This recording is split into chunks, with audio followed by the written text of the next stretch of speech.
Welcome to Empyrion Galactic Survival. This is episode 5 in my workshop series, and in this episode I will be showing you the evolution of the Mako. Now, before you tune out, I know I did a video on this already, but I've actually come up with a new iteration, and that one I think is pretty much approaching the final design for the Mako.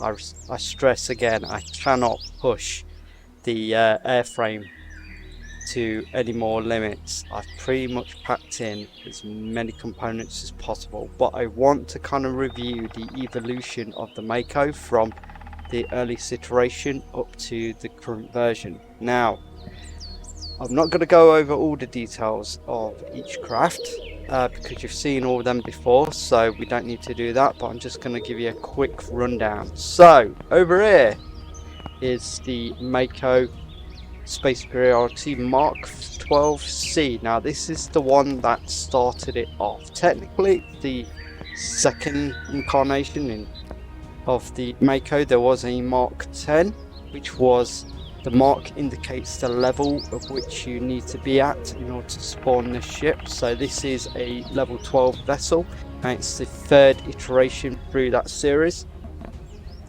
And this one came with 2 standard rocket launchers and a chain gun, and it came with an assortment of rear and forward fronted facing engines. And this one was fairly good. This is the one we used in our series 1, 2 and 3 playthroughs. It was pretty decent. I did think I've used the Mark 10 in series 2. The Mark 12C is the one I've been using in series 3 at the beginning. That then got evolved into this one, which is the Mark 15G. Now this is where things started to get very interesting. First of all, I switched the engines around, so I ripped out the rear facing engines off the wings. I put them in these areas that used to house the weapons, the launchers, and I used this area here to house further fuel tanks as well as 2 homing missile launchers on each wing.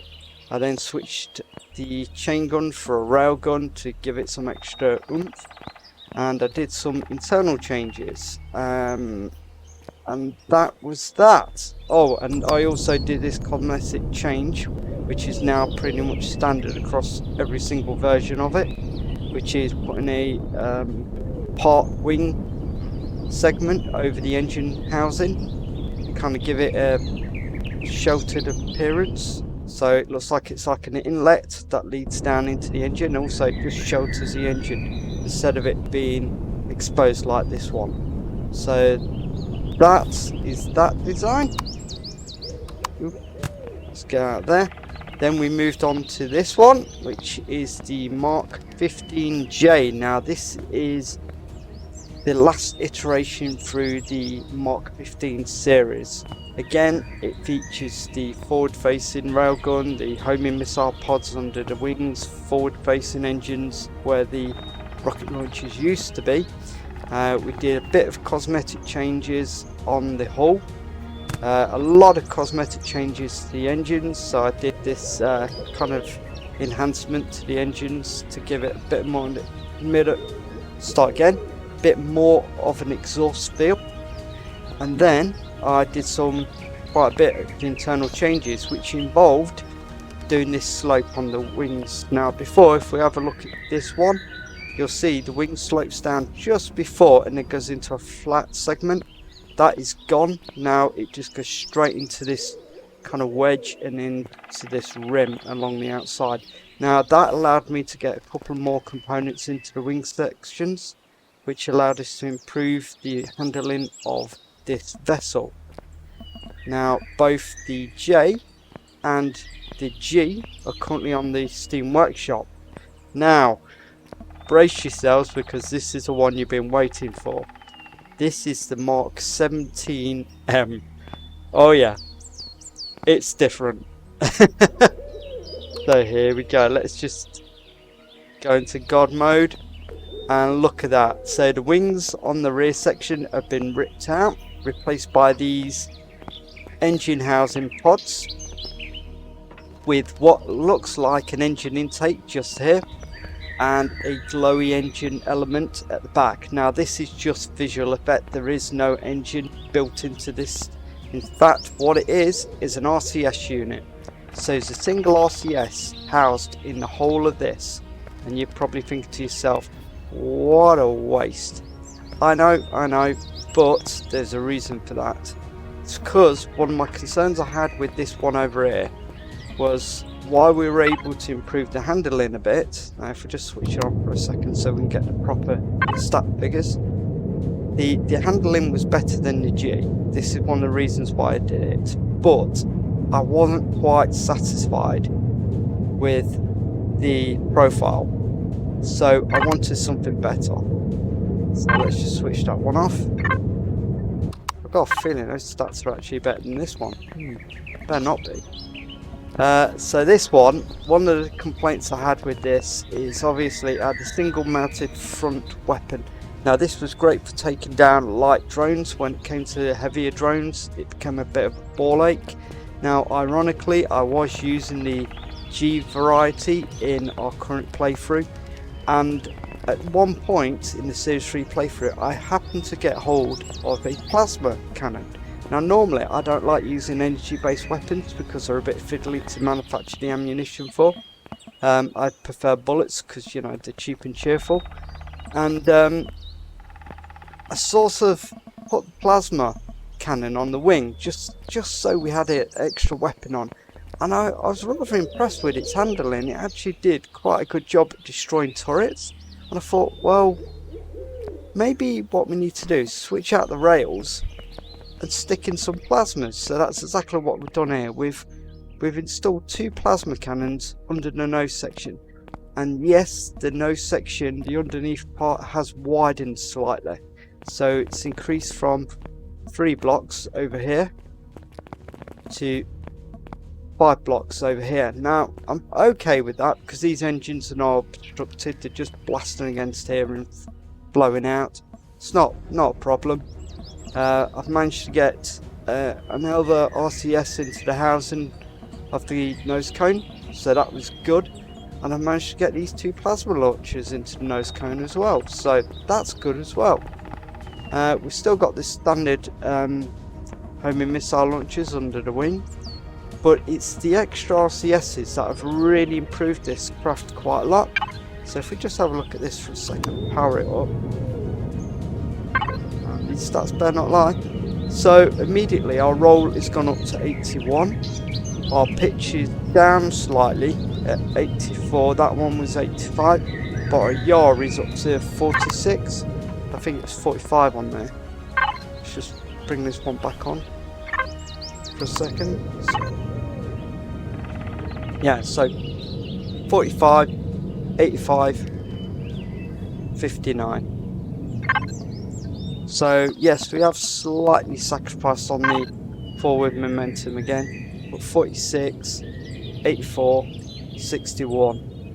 So this handles slightly better now. In fact, it handles really well, and the extra firepower. Oh, the other thing, this is really important, this one was going over the CPU limit. No, it wasn't. What the hell?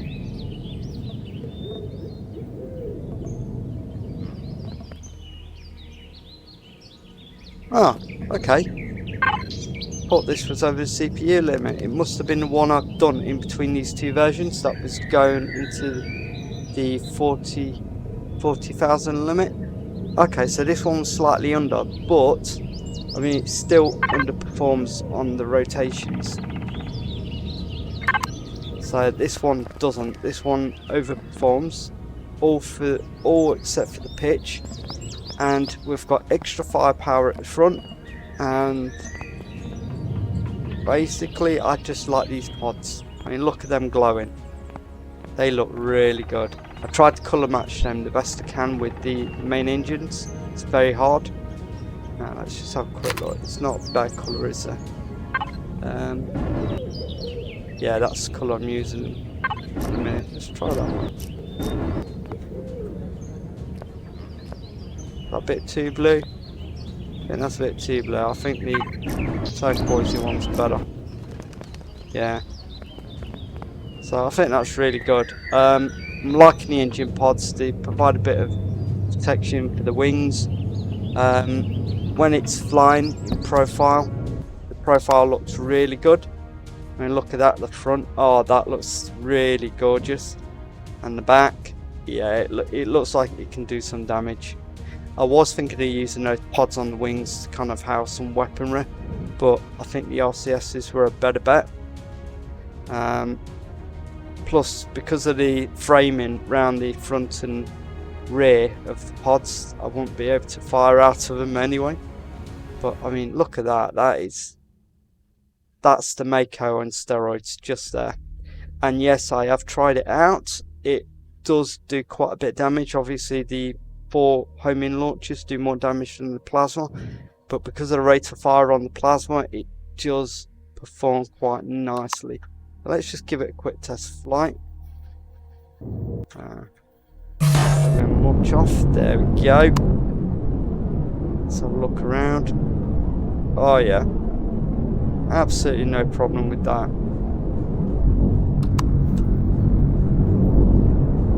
I mean, look at that. I mean, it's yeah.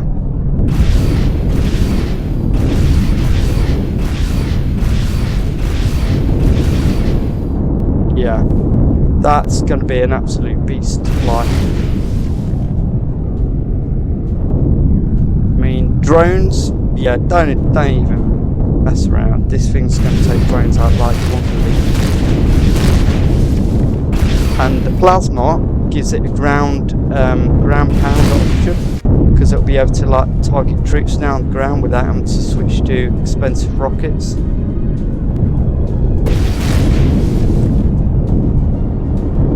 Kill some trees. There, that's some logs for you. Oh yeah, and it's turning circles really tight.